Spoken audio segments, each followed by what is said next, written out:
one that had not been destroyed. It's so unusual. It excites one's imagination. Exotic and mysterious, they have enchanted us through the ages. Standing upon an arid plain, how were the Babylonians able to conceive them? The ancient gardeners had a great knowledge of horticulture, but what plants were they able to grow in the hanging gardens?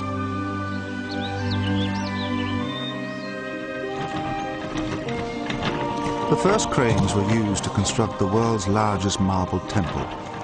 It was supported by a forest of fluted columns 60 feet high.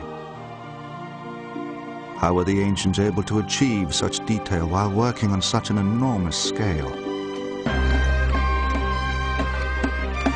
Using simple techniques, they overcame the most difficult problems. Solid marble lintels weighing 40 tons were lowered with hair's breadth precision. It was one of the examples of the ways in which these early Greek architects were responding to the desire to build huge edifices with huge blocks of stone and needing new technologies to cope with it. An ingenious technique was used to create the finest sculpture of all time, the giant statue of Zeus, lifelike in every detail. How was it possible to create a statue of ivory taller than a 4-story building?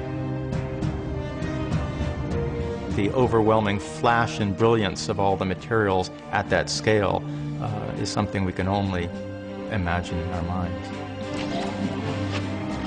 The sculptor who created it used a secret recipe to shape the ivory.